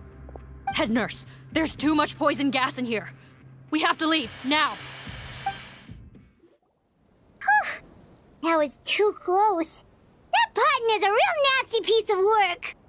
Oh, don't be too quick to sit down. Moving around a little will help relieve the soreness. Same goes for you, Traveler. Oh, but Paimon, you should be fine, right? Flying fast is pretty tiring too, actually. Anyway, that's not important right now. Paimon's still shocked to learn that there's a whole criminal operation going on behind that skincare lotion. Shame I ended up giving the improved version to Potten after finally making it for you. I'll make you some more, I promise. No, please don't. Paimon doesn't want to use that stuff anymore. Still, it was a pretty good job that Paimon wanted to buy some in the first place, huh? It ended up saving everyone's lives. That's gotta count for something. Yeah, Paimon was just kidding. Head nurse, I've done a final head count of our team and the criminals. Everyone's here and doing fine. We're ready to escort the fugitives back to the fortress of Meripede. It's a shame that we didn't find Rawat. At this point, I'm afraid he's probably deceased. What a horrible bunch. Especially that Patton guy. If he hadn't made good on that deal, we'd all be dead because of him. No, we wouldn't. I always keep a whole bunch of antidotes on me for emergencies, and one of them neutralizes that poison gas. We'd have been fine, even if you hadn't opened the gate. What? Then why did you give him the potion? If this is true, I must concur. Sorry to be blunt, but I think you made a bad decision by handing him that bottle. If he changes his appearance and flees Fontaine, it's unlikely that we'll ever find him. No matter how cooperative his accomplices are when we question them. No, you don't understand. I gave him the potion precisely so we could be sure where he'll go next. What do you mean? We gotta hurry. She won't last much longer. Don't move a muscle. I might be short, but I pack a mean punch. Captain, you're just in time. While I was lying in wait, I spotted this crook snooping around, trying to find a way in. So I detained him. Whoa. His face. Are you... Potton? So this is where you were heading, huh? What?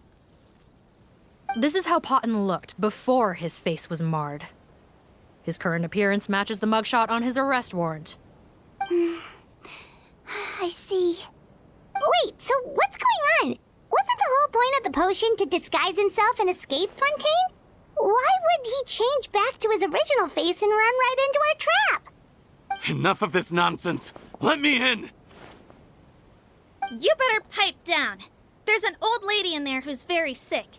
No way are we letting a crook like you inside. To heck with it. Listen to me. I'm Rawat. That's my mother in there. He's gotta be lying, right? Rawat was a victim in all this. He was forced into it against his will. How can he and this monster be the same person? Forced against his will? That's the funniest thing I've heard all day. Back when I was being coerced, everyone thought I was colluding of my own free will. And then when I actually became a criminal in my own right, you all suddenly thought I must be under duress. Amazing what a difference a handsome face makes. Save us the speech. Explain yourself. You want an explanation? Fine. I'll tell it how it is. When I was just Potton, the whole world treated me with contempt. Ew. What do you want? Get away from me. Women despise me. Collaborate? You don't look like much of a researcher to me. My peers scorned me. Mr. Potton, was it? I'm most interested in your research. Consider my offer carefully. I doubt you'll find other investment opportunities. Only villains would work with me. You want out of the game? Forget about it. Turns out, I slipped up a little. Left your picture with some miHoYo Phantom officers. Easy mistake to make. Now they've listed you as an accomplice and drawn up an arrest warrant. So I suggest you put any thoughts of running away to rest. If you get caught by the guards for being in the synth business, you ain't ever seeing the light of day again.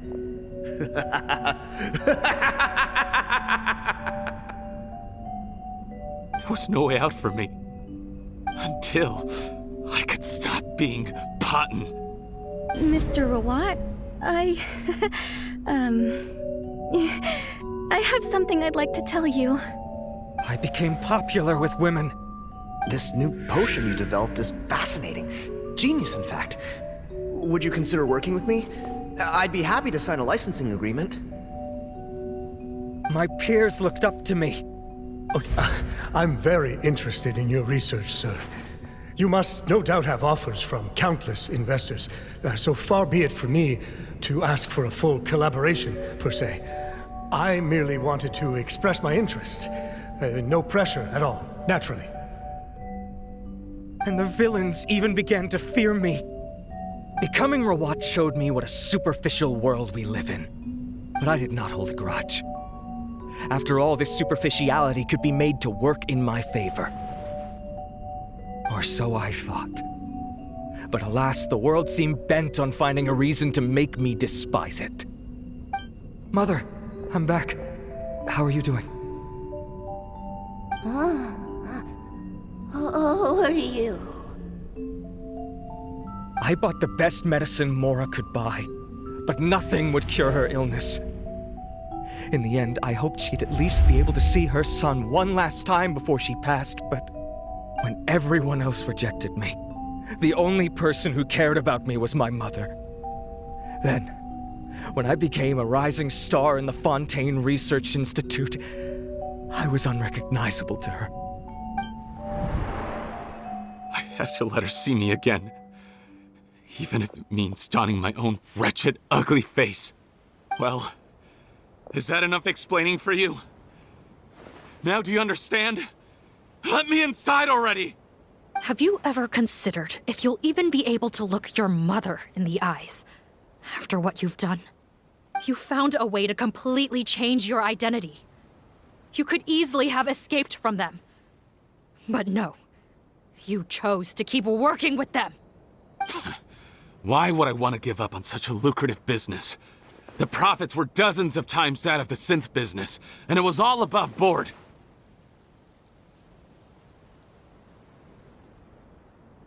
So you kept being a villain just for the money? Villain? By what standard? Is doing evil deeds really what makes someone a villain in your eyes? Or does it all come down to the way they look? None of you saw a villain when I was wearing my other face, did you? You have no right to judge me! You're all just fake people living in a hypocritical world! I regret nothing! My mother would understand! You're a villain to the core! But especially that tongue! Honestly, I don't see a villain when I look at your current face either. Don't humor me. You don't seem surprised by my confession in the least. How long have you known the truth? I didn't know anything for sure until you chose to take that potion bottle and spare our lives. But if you're asking when I started suspecting you, it was the first time you came to see me at the infirmary. I had to confirm my suspicions. That's why I chose to join this investigation. Are you kidding me? A young, promising researcher and a wretched criminal? What on earth gave you the idea that they could be one and the same person? Well, there were no visual clues. This potion's face-changing effects are very powerful. Even as a Melazine, I couldn't see through the disguise. But I believe I understand humanity a little better than most of my kind. Humans have certain fundamental qualities that do not change with their appearance. Fundamental qualities, huh? So you think you're the one who's seen through me, do you? Most people probably don't know this, but I think I can guess what your deal is. Melazine constitutions are very close to that of water, so it stands to reason that the potion should work on them too. You used it yourself, didn't you? That's why you have a human appearance. Sigewinne? Yes, you're right.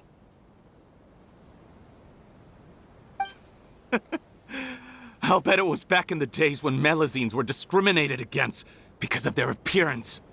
It was either carry on living in the gutters as part of an alien race cast out by humanity, or become the head nurse of the fortress of Meripede, revered by all. Not a hard choice to make. It's a no-brainer. So you see, you and I were the same. And I'm the one who saw through you! That's not important right now. You came here to see your mother, didn't you? Well, I can grant you your wish. Huh? Head nurse, I'm not sure that's a good idea in his current state. don't worry. Back in the warehouse when I traded the potion for our lives, I was doing it to test him. He was willing to risk sacrificing his only chance of escaping capture by opening the gate in exchange for the potion. Also, he could see his mother again. If nothing else, his concern for his mother is genuine. I see. So before you arrest him, please allow him to see his mother one last time. The Traveler and I will accompany him. You have nothing to worry about. All right. I understand. Mom? It's me, Potton. Your son. You recognize me now, don't you? Mom, what's wrong? I'm sorry, but I have some bad news. I examined your mother last time we were here, and it appears that due to her prolonged fever, she's lost her eyesight. What? Your appearance no longer has any bearing on her ability to recognize you. But there are always other ways to remind our loved ones who we are. Wouldn't you say? No, it can't be. Please, Mom, open your eyes. It's me, your son, Potton. If you really can't see my face, then here, take my hand. Tell me you feel your son's hand. I've done so much to get to this point. Please, you have to recognize me. No. The temperature of his palm must have changed. I'm sorry. It seems I couldn't bring him back to you after all.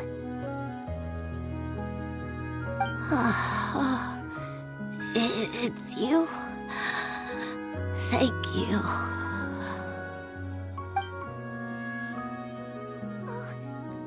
Of course. Mom, why will you answer her and not me? Why? No more questions, Potton. She's gone. Mom?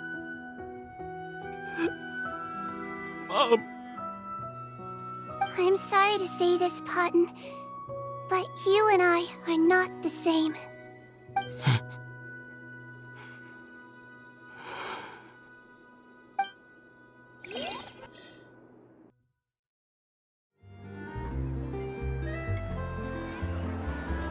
The wait is over, everyone! The sale of our new skincare product, Romaritime Essence, will now begin. Another skincare promotion! And it's selling as fast as last time. Wonder what people would think if they knew what was in the last batch. Oh, Sigewinne's here too! Hey, Sigewinne! Oh, Traveler Paimon, hello! I hope you two got a good rest yesterday after all your hard work. Of course! Nurse's orders, right? Anyway, are you here to take notes for your next article? Actually, I'm mostly here to help Officer Morgan wrap up yesterday's case. Ah, that reminds Paimon. That stuff sold like crazy, didn't it? Is it gonna cause huge problems? Nope, there's nothing to worry about. Unless modified, Butterfly Dew is an excellent skincare product that's completely safe to use. Besides, officers have already retrieved all Butterfly Dew purchased on the market. Now it's just a matter of disposal. After consulting Monsieur Nervulette, I came up with a way to neutralize any harmful effects, so it'll evaporate naturally without polluting water or soil. Wow, it's Sigewinne to the rescue again! Thank you for serving as our consultant, head nurse. All the butterfly dew we recovered has been disposed of, according to your instructions. Great! Good job, everyone! Also, you mentioned you wanted a copy of Rawat's interrogation records. Well, technically, Potton's records. Anyway, I have them with me. Here. After he saw his mother for the last time, it was like all his mental defenses came crashing down. He put up no resistance during the interrogation and answered all our questions. We learned a lot. Apparently, the formula was something he discovered by chance while helping the criminal gang produce synth. Later, he came up with the idea to dilute it and use the resulting substance as a skincare product. Their supplier was Vache, but you could also argue that they were the ones doing him a favor. His operation helped Vache's gang dispose of an enormous amount of evidence. It made for a seamless collaboration. One man's trash was another man's treasure, and there were no loose ends. It's no wonder we never noticed what Potten's gang was up to. Vache again, huh? Is there still no end to the harm he caused? Make no mistake, the crimes of Vache and his accomplices will come to an end. It's only a matter of time. Since the flood cut off their supply of primordial seawater, they've been forced to resort to riskier methods, like using their private reserve to attack people on the street. Naturally, those attempts all ended in failure. After receiving numerous reports, we were able to zero in on the gang and eventually round them up. That sounds more like it. Based on what he told us in his confession, we pretty much had him backed into a corner, even though he made a point of distancing himself from the gang while disguised as Rawat. He tried to throw us off his tail by reporting his accomplices, giving him enough time to transform back into Potten and see his mother one last time. But there was one thing he hadn't anticipated. Even though Potten had been missing for a long time, we were very much still on the lookout for him. So the moment he appeared in public after changing back to his original appearance, we caught him. So he tried this once before, huh? Guess he really did want his mother to see him again. But in the end... Looking at the interrogation records, it seems like he spent the first sum of money he earned as Rawat on his mother's treatment. Yes, which is why I suspect that his initial motive for using the potion was not personal greed, but a desire to become somebody who had the power to save her. Even so, he went too far. In the end, he got what he deserved. I understand. Thank you for bringing me these records. Why did you want them anyway? Potten was one of my patients, so I need to put together a medical file for him. My teacher always stressed that a person's life experiences are just as important to their file as their medical history. Why are you still treating him like your patient? Isn't he kind of beyond redemption now? That may be true, but a patient is a patient, regardless of the choices that bring them to my care. One last thing, head nurse. Please keep everything you know about this potion a secret. It would be for the best if most of Fontaine knows nothing of its existence. I know my fellow officers and I will be able to sleep easier if that's the case. Of course, not to worry. Thank you for understanding. I'll take my leave then. So, Sigewinne, did you really use that potion yourself? Why do you sound so surprised, Paimon? I told you all about it. It was quite a while ago now. You mean that story about the witch and the potion? So it was really, actually, genuinely a true story? Yes, it really, actually, genuinely was. But... I know. There are some secrets I can't tell anyone about. But considering everything we've been through together, I know I can trust you with them. Before I tell you, though, could you follow me somewhere? I want to pay my respects to an old friend. Of course!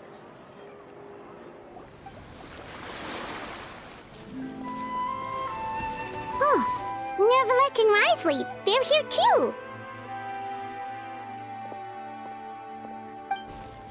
Good to see you, Traveler. Paimon. I trust all has been going well for you? Big news, everyone. The Udex is out of his office on important business. Is that genuinely something people would consider big news? Why wouldn't they? Important business is a big deal. Ah, yes, you're quite right. When someone you care about requires emotional support, being there for them at the right time and place is of the utmost importance. After reading the Maréchal Phantom's reports, I had a feeling a trip here might be in order. Take note. That, my friends, is how Monsieur Neuvillette shows that he cares. We're both here for the same purpose, actually, to accompany Sigewinne as she pays her respects to her late teacher. So the old friend she mentioned was her teacher then? The witch? Oh, sorry. Paimon didn't mean to be rude. It's only because Sigewinne calls her that all the time, so... I doubt she considers that title to be offensive, Paimon. Don't worry. Indeed. In fact, I believe Sigewinne would take it as a sign of affection. She has spoken of this doctor on many occasions, and it sounds like she was a truly generous individual. In those days, many people harbored prejudices against Melusines. She was the only teacher willing to take Sigewinne on as a student. Wow. It's really nice of you two to be here for Sigewinne. Guess you guys really look out for your younger colleagues, huh? Younger colleague? Well, that might be true for the Udex, but I'm not sure I can say the same. Sigewinne served a sentence in the fortress of Meripede hundreds of years ago, and after she did her time, she decided to stick around. She's been an integral part of our administration ever since. Strictly speaking, the head nurse has been around longer than most people in the fortress, myself included. Pretty sure that makes me the younger colleague. She served a sentence?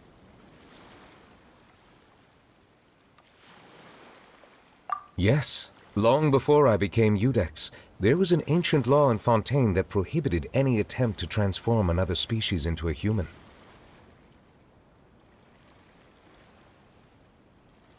Initially, I and most researchers believed this law to have been imposed due to ethical concerns. But now, it seems more likely that the law was nothing more than an insurance policy, a way for Egeria to ensure that her people would remain insulated from the truth, thus enabling them to lead more straightforward, happier lives. Ignorance is bliss, as they say. Sigewinne had her reasons for choosing to obtain a human form, but the act was nonetheless in clear violation of the law. Could you tell us a little bit more about what happened back then? Certainly. Sigewinne does not object to her close friends learning about her history. In fact, I first learned of it myself because she confessed the truth to me of her own volition.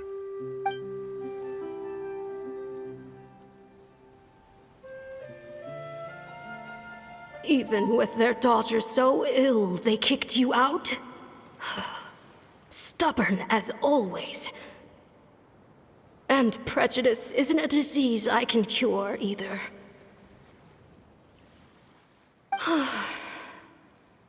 Shame that I don't have the energy to get over there. You're laughable, you old witch. You want to save everyone in Fontaine, but you can't even save the patient before you. Master, what are you...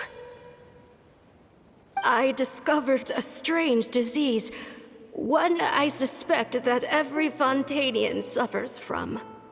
But without witnesses or proof, no one will believe me.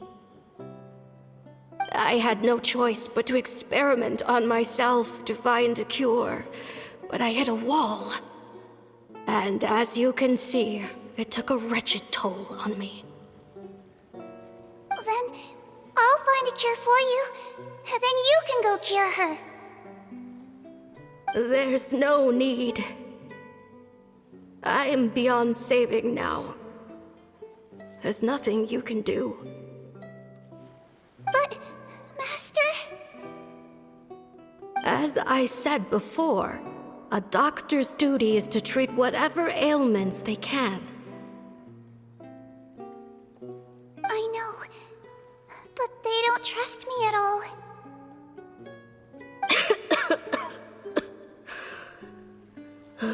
That girl. She's your first ever patient, isn't she? Tell me, what cost are you willing to bear to see her cured? I'll do whatever it takes. Even if it means breaking the law and being punished for it? As long as I don't hurt anyone. Yes.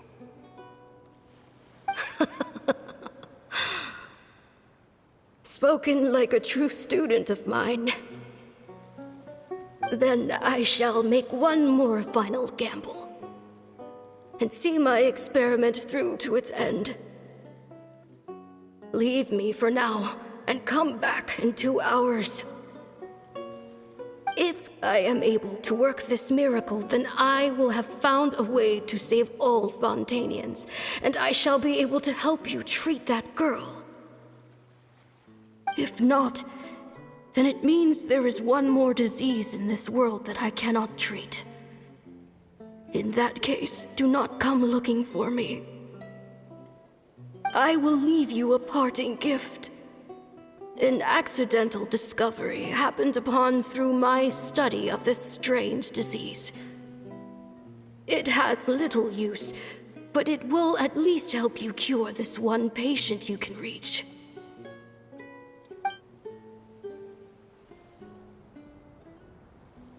When Sigewinne returned, the miracle had not occurred. She found a potion bottle and a note on the table. After using the potion as instructed, she gained her current form, breaking Fontaine's law in the process. And after I had confirmed the veracity of the events, I gave my verdict. So that's what happened.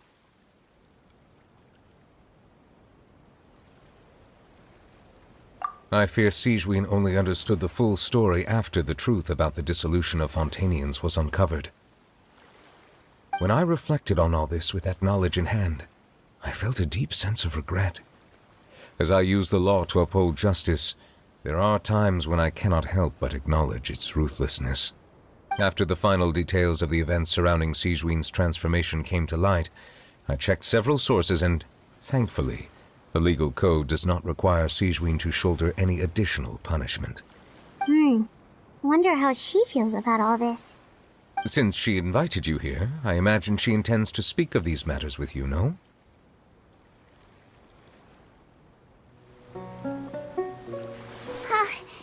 You're here. The old friend I mentioned was my teacher. When she passed, her body was nowhere to be found. All that's left of her is an empty tomb. And even that's deep underwater now. Sigewinne, the witch who gave you the magic potion, she was your teacher, wasn't she? Sounds like Monsieur Neuvillette filled you in. After learning the truth, it must have been hard to process, huh?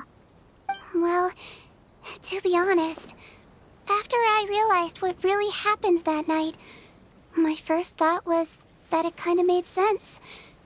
It seemed exactly like the sort of thing she would do. But she was planning to sacrifice herself and never told you. That's just who she was.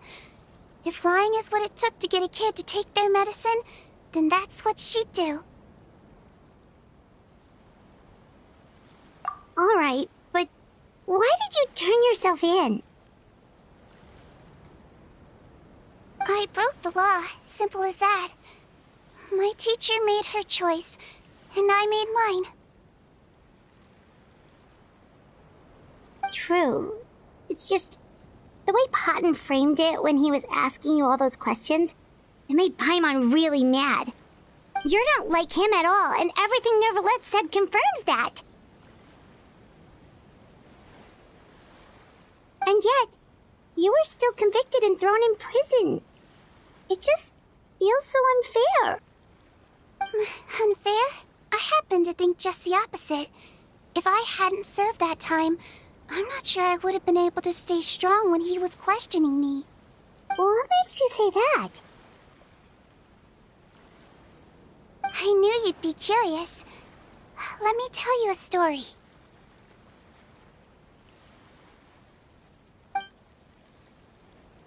The verdict came down. This Melazine is guilty. The Iudex defended the authority of Fontaine law, but he did not confiscate the Melazine's medical kit. And so, the Fortress of Meripede gained a new little doctor. She still wore her hood and raincoat, even though it never rained in the fortress. Perhaps thanks to her human appearance, no one refused her treatment. She treated more and more patients, and her sentence grew ever shorter. Finally, the people of the fortress could not live without her, and though her sentence ended, she did not leave them either. Then one day, she received an invitation from the outside world. The location seemed familiar, and when she arrived, an old lady was waiting for her. She saw right through the Melazine's disguise, but didn't reveal it. Instead, she asked a question. Tell me, why do you think you gained the respect of so many people, despite being a Melazine? Because I look like a human? It's been 50 years, Sigewinne, and you haven't aged a day. I think everyone knows you are not human. I finally found you, after all these years. I still remember, you know. It was you who saved me that night. But how? I was no longer a Melazine by then. Does it really matter if you're human or Melazine? I remember the warmth of your palm. It's quite unmistakable. And you know what? It hasn't changed one bit. You don't have to hide anymore, Sigewinne. These days, everyone wants to make friends with Melazines. And I think that it's all because of you. I'm sorry I couldn't say this until now, but thank you, Dr. Melazine. Now that's an ending Paimon can get behind. After hearing everything Potton said, I wanted to tell him that it didn't matter who he looked like on the outside. But it was too late. The warmth in his palm had already disappeared. I tried to treat him, but the roots of his problem had nothing to do with his face. I understand. Thanks, you two. I appreciate you being here for me while I talk this through. Oh, it's nothing. Our pleasure. Oh, there's one more reason I invited you here. It's about time I finally give you what I promised. In order to restore the appearances of the face-swapping victims, the miHoYo Phantom gave me special permission to make a few bottles of that potion. And I made one extra just for you two. We don't need it though. Shouldn't we destroy it? Well, even if you chose to destroy it, I still thought I should give it to you first. You two did so much for me. How could I break my promise?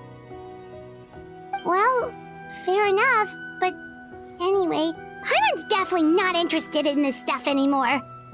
Still, if this is the very last bottle in all of Teyvat, getting rid of it would feel like kind of a waste. Maybe we can give it a special meaning somehow. Oh, Paimon's got it! Melazine physiology wasn't affected by the Great Flood, right? So that means the potion should have a permanent effect on you. In that case, what do you say, Sigewinne? Ever thought about transforming back to the way you used to look? After all, from a Melazine point of view, Paimon bets Melazines look the cutest of all. Paimon, after everything, do you really think it matters whether I'm Melazine or a human?